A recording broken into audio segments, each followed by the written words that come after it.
afternoon. Hello. How's everyone? Yeah, good. How are you doing? Good. How are you? What can I? Start with your first last name. Sure. Allison Healy. I'm the state's attorney for Harford County. How are you feeling about today's the sentence handed down by the judge today? Yeah, so I think we're happy with the result. Obviously, it was a little less than what we had asked for, but we're happy with the result. It's a substantial sentence that will ensure that he spends the majority of his life incarcerated.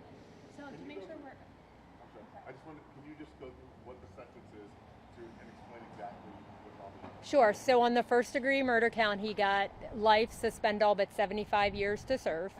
And then on the use of a firearm in the commission of crime of violence, he got 20, suspend all but 5 consecutive to the murder count. So it's a total of 80 years. That 5 years is without parole. It's a mandatory minimum under the law.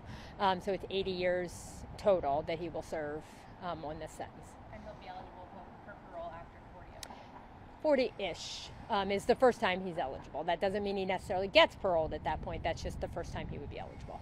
So I know you explained in the courtroom that since he's a minor, that's why he's still eligible for parole. My question was, since he was tried as an adult, does that still not play a role? Right, so juveniles that are tried as adults are not, the courts have held that life without parole is basically unconstitutional, so we're not able to seek life without parole for juveniles.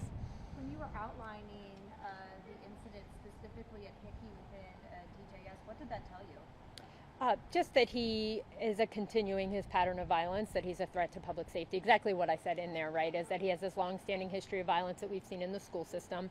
And then when we got the records and saw that he is still continuing this pattern of violence all the way up to the trial, after the trial, just that it wasn't stopping. And we heard in there that the defense mentioned all these programs that he's done, but it doesn't seem that those programs have helped because he's still engaging in violent conduct despite those programs.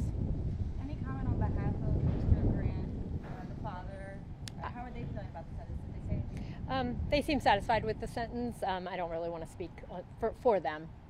Ms. Healy, does this send a message about the expectation of safety when you send your child to school? I know both you alluded to that and the judge. Yeah, absolutely. I mean, obviously, we don't tolerate violent crime anywhere here in Harford County, and we ask for strong sentences for any violent crime. But most specifically, we just cannot have our children going to schools and not being safe, and we cannot tolerate gun violence in schools, and we will not tolerate that here, which is why, we asked for the sentence that we did in this case.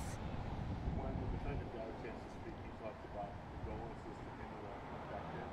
He also talked about, he knows that this is 100% serious, and he's trying to be a better version of himself. It was very interesting because there are like two different versions, it seemed like, throughout what you presented and also what the defense presented.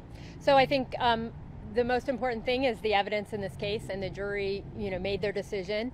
They said this wasn't an accident and that he committed first-degree murder, and that's exactly what the judge based his ruling on. He saw it the same way the jury did because that's what the evidence showed in this case. I think the defendant's statements, the biggest thing for me in the defendant's statements was that he is sorry for the events that transpired that day. He still is not taking accountability for his actions on that day, which shows me that we still have a long way to go with regard to this defendant. He read the letter to himself. Were you sort of hoping to maybe hear some sort of remorse there, I'm sorry or anything like that? Because I don't think I heard that. Yeah, I mean, we always hope that defendants will show remorse for their criminal conduct. I have to say, given what I saw from his school records and from what he has continued to do at Hickey, I was not really hopeful that we were going to see a lot of remorse. I still think he is. We had the psychological evaluation in the pre-sentence report as well, and he was using very similar language, for the things that occurred that day, things like that, not for the crime that I committed, right? And so I was not real hopeful that that was going to happen, so it didn't really surprise me that he did not show any remorse. In the statements that were given on his behalf, on Mr. Prince's behalf, they talked about how he was a good student, he was respectful. Someone from the Hickey school came in and spoke about how he's a good kid that's a leader. What do you make of all that, given what you've seen on the prosecution side? I think for me, on the statements from those who care about him, I think what I said is my opinion on it, which is these are people who care about him, who love him, who have had good interactions with him, and so they are trying to portray him in the best light, but the collateral data, the hard facts just don't support the things that they are saying.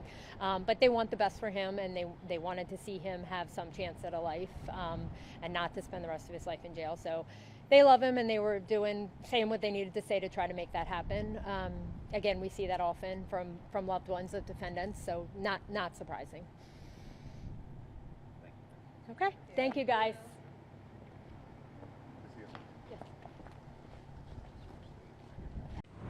I'm Mary Bubala. Thank you for watching. Here's another video for you to watch. Also take some time to subscribe to our YouTube channel.